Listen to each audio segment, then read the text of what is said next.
아무도 알려주지 않는 70대가 되면 누구나 겪는 현실에 대해 나눠보려 합니다. 많으신 분들이 70세 이후에도 인생이 계속 이어지니 아직 충분히 젊다라고 말하기도 하죠. 하지만 가만 들여다보면 70 이후 삶엔 우리가 미처 몰랐던 독특한 어려움과 기쁨이 함께 자리하고 있습니다.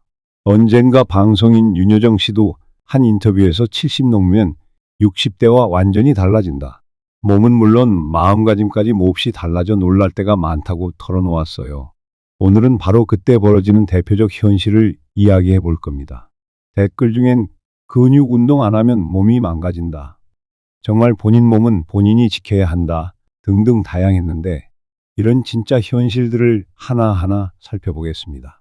먼저 하나, 몸이 원하는 방향과 내 의지가 따로 논다입니다.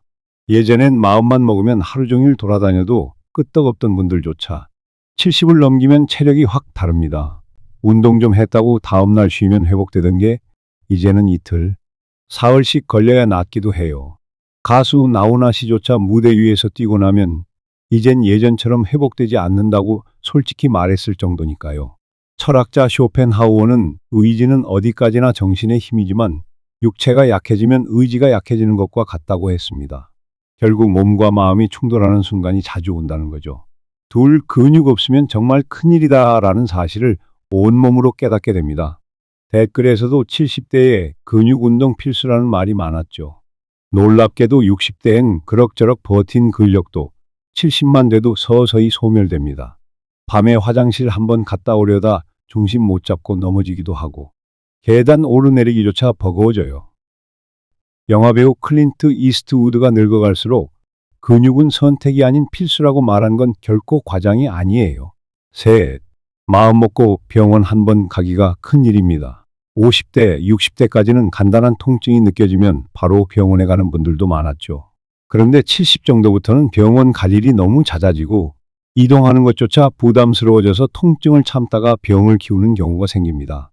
그래서 배우 김혜수 씨도 예능 프로그램에서 부모님이 노년에 병원을 마다하시더라. 자식된 입장에서는 혹여 병 키울까봐 전전긍긍하게 된다고 한 적이 있지요. 자주 아프고 자주 피곤하고 자주 병원을 가야 하지만 그렇지 못하는 딜레마가 현실적으로 생기는 겁니다. 넷, 자신감이 떨어지고 작아지는 나를 발견한다는 것도 빼놓을 수 없습니다.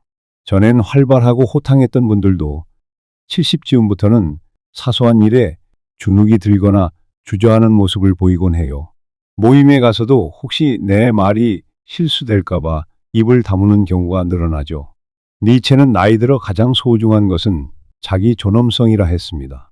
하지만 현실에선 은퇴 후 역할이 줄어들고 몸도 약해지다 보니 기가 한풀 꺾이는 것도 자연스러운 변화죠. 다섯, 갈수록 사람을 덜 만나게 되고 점점 혼자만의 시간을 택한다는 분이 많습니다.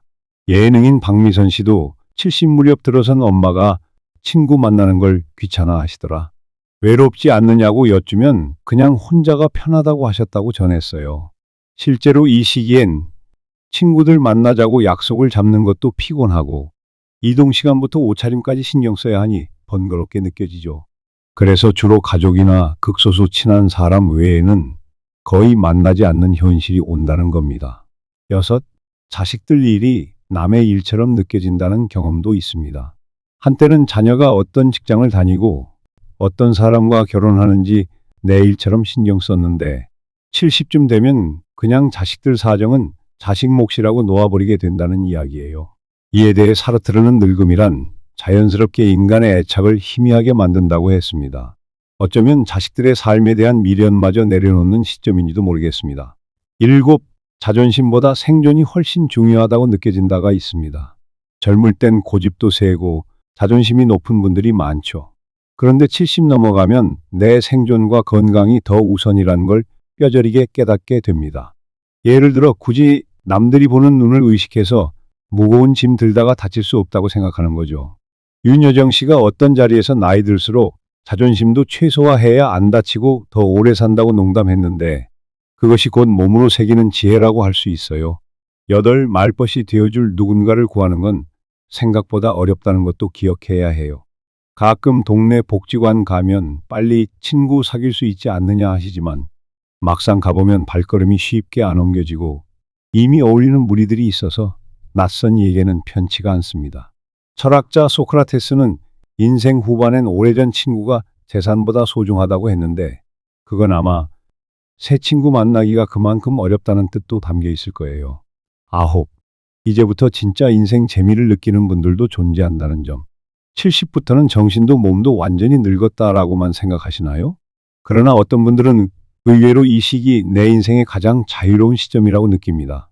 어차피 사회적 책임에서도 어느 정도 벗어나 있고 자식들도 독립했으니 오로지 내 취미와 관심사에 몰두할 수 있는 것이죠.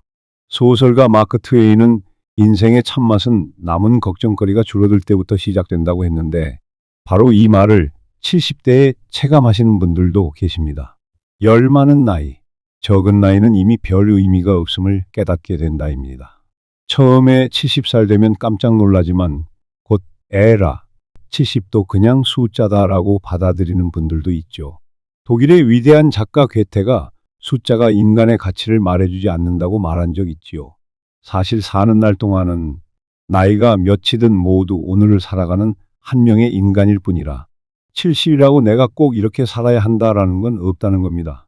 그렇다면 이 모든 현실을 어떻게 대비하면 좋을까요? 몇 가지 팁이 있습니다. 첫째, 내가 즐길 수 있는 소소한 운동을 찾자. 힘든 거 말고 집 근처 걷기나 가벼운 근력 운동부터면 됩니다. 둘째, 자식에게도 세상에도 너무 기대하지 말자. 어느 시점이 되면 소유나 집착이 무의미해집니다. 셋째, 가능하다면 주변과 온건히 소통하자. 그래야 고립되지 않습니다. 넷째, 치매와 같은 노인성 질환에 대해 막연히 두려워하기보다 미리 검진받고 대비책을 찾자. 윤여정 씨 말처럼 두려움은 모르는 데서 온다는 사실이니까요. 많은 분들이 실제 70을 살면서 어쩜 아무도 이 현실을 말해주지 않았지? 라고 하소연하시곤 합니다. 가족도 사회도 구체적으로 안내해주는 사람이 없으니까요. 그래서 정말 중요한 건 내가 나 자신을 돌보고 지키고 계획하는 힘을 기르는 것이라고 생각됩니다. 인생 후반에 모든 답이 있는 건 아니지만 적어도 미리 70대의 현실이 어떤 건지 알고 대비한다면 훨씬 덜 막막할 거예요. 오늘 이야기 들어주셔서 감사합니다. 70대가 되면 누구나 겪는 현실이라 하니 좀 무섭게 들리실 수 있지만 오히려 알고 준비하는 사람이 이기는 거죠. 마무리는 철학자 루소의 말로 해볼까요? 루소는 인생의 황금기는 태어남도 젊음도 아닌 매일을 새롭게 받아들이는 노년이라 했습니다. 여러분 모두 자신의 노년 그리고 오늘 하루를 의미 있게 그려가시길 바라며 저는 이만 물러갈게요. 언제나 건강하시고 행복하세요. 감사합니다.